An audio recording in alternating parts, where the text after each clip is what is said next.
Tekma, ki bi morala biti pred enim mesecem, je dobila nadomestni termin v zadnji novembrski sredi. Takrat jo je odneslo močno deževje in o pravočasnem obvestilu avtobus iz Maribora ni krenil na pot. Ob prihodu v Domžale med sredinim poznim popoldnevom pa razmere niso bile bistveno drugačne, dež je znova razmočil igralno površino, a odpovedi tokrat ni bilo. Treba pa je bilo v mariborskem taboru poseči po novi odločitvi, ker sta Tavares in Mertel ostala na klopi, Rajčević pa zaradi kazni na tribuni je bilo treba določiti novega kapetana. Čast, da vijoličast očeto prvič v vlogi kapetana popelje iz slačilnice, je doletela Agima Ibrahimija, ki so mu gostitelji namenili velik del taktičnih zamisli. Tako so one danes postavili nekaj atipično, neke flasteri, ki nismo videli v tej slovenski ligi, že nekaj časa smo videli Knezović lovil Ibrahimija po celem igrišču, kar je mogoče malo smešno, ampak cilj opravičuje sredstva, oni so osvojili točke, verjetno so zadovoljni, ne? Ja, že ko smo štartali iz Maribora, smo vedeli kakšno vreme, ampak mi smo športniki, nogomet je ta igra, ki se ne igra pod streho, tako da moramo biti vedno pripravljeni, kramponi so vedno nabrušeni. Ekipi sta šli na igrišče z zavedanjem, da bo treba glede na okoliščine igrati z dodatno mero agresivnosti. Zgodila se je živahna, dinamična tekma. Na razmočenem igrišču so po uspešnih kratkih podajah Domžalčani prvi prišli do udarca proti golu. Vuk je dobro nameril z 20 metrov, žoga je zadela vratnico za napovednik zanimivega dogajanja. Sledil je še en domžalski poskus, znova Vuk z podobne razdalje, tokrat je Handanović žogo odbil čez prečkov pot.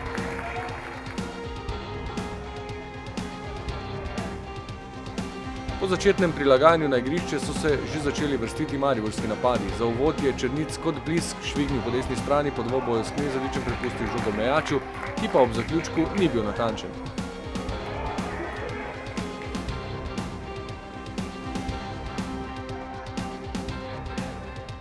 In sredi prvega polčasa vodstvo za Maribor po mojstrovini Roberta Berića. Berić se je med dvobojem ob robu igrišča bolje znašel v ocenjevanju, kako se bo obnašala žoga.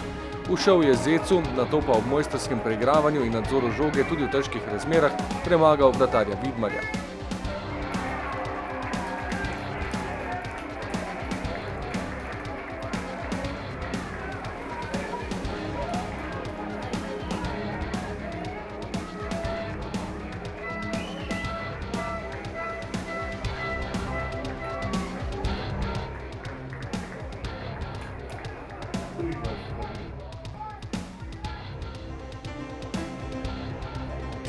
Pri igranju je res bilo treba upoštevati vse ovire, mnoge nepredvidljive. Črnic je denimo v eni izmed akcij izpeljal pobeg od enega do drugega kazenskega prostora. Ko je skušal priti do udarca, pa mu je namene preprečila višja sila. Žoga je ostala v luži. Kaj druga reči kot smola, ne moreš druga nič reči. Ne moreš nekaj kratki pasovi, ne more tu nekaj se razvijati, je bolj dolga žoga, nabijanje, bolj fizika je na delu in samo upaš, da se ti žoga odbije in da daš gol. Si pa obe ekipi zaslužita velike pohvale za prizadevnost. Živahno je bilo pred obema goloma. O predložku Šimunovića in poskusu Knezovića z glavo se je moral Handanović vreči proti desnemu spodnemu kotu, da je odbil žogo v kot. Na drugi strani pa je ena zelo dvomljiva situacija, ko je Berić po dvoboju s Kurunom padel, sodnik pa je to dogajanje označil kot poskus izsiljevanja 11-metrovke.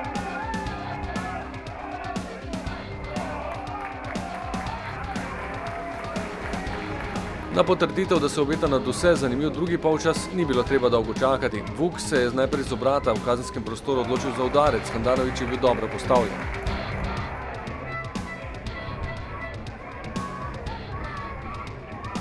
Drugače bi se lahko morda razpletla ta akcija, ko je Ibrahimi po daljšem prodoru po desni strani prišel mimo Knezovića, o posredovanju domačega branilca obležal na tleh, sodnik pa je pokazal, da bo žogo na igrišče poslal domžalski vratar.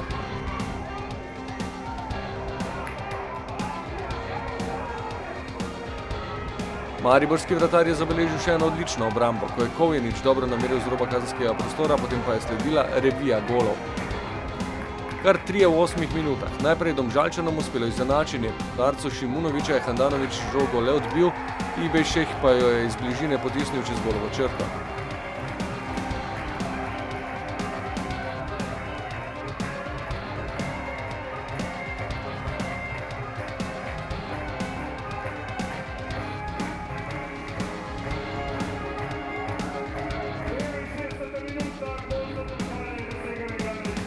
Vračamo se na drugo stran. Marcos Tavares je že v prvi akciji po vstopu v igro nakazal, da prinaša nevarnost za domačo obrambno vrsto, iz druge pa je zatresel mrežo za jubilejni 10. prvenstveni gol. Po podaji Cvijanovića se je z leve strani v kazenskem prostoru odločil za udarec, žoga je oplazila enega izmed Domžalčanov in končala tam, kjer je strelec želel, za hrbtom vratarja Vidmarja.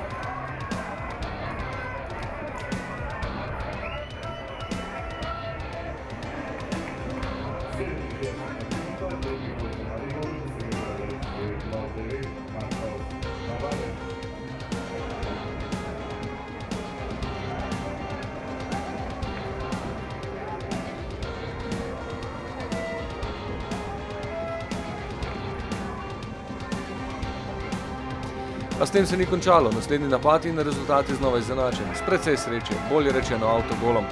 Ibešek je udaril z težkega položaja strani v kazenskem prostoru, žoga pa je med poskusom blokiranja zadela Argusa, presenetila Handanovića, povsem spremenila smer in se v vratnici odbila v mrežo.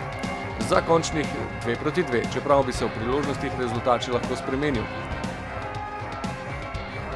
Takoj zatem še ena obetavna situacija, spet pred domžalskim golom. Ibrahimi je hitro podal do Berića, ob njegovem udarcu pa tokrat obramba Vidmarja.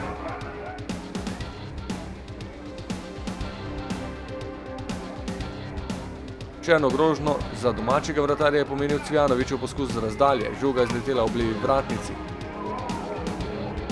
Domžalsko upanje v preobratu pa je razblinil Handanović, ko je v predložku Vuka žogo pred golom preusmeril Ibešek, toda vratarjevo refleksno posredovanje je poskrbelo, da je ostalo 2-2.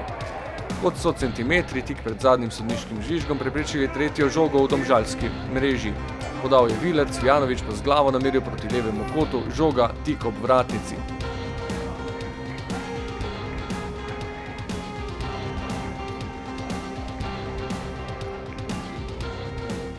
Imeli smo drugačen načrt.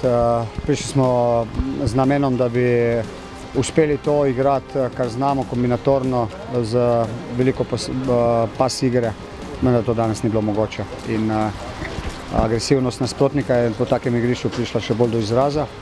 Tu smo imeli nekaj težav, vendar smo kljub temu odigrali zelo dobro tekmo, se prilagodili načinu, na katerega nismo navajeni in odigrali, ko se neko, na zelo dobro tekmo.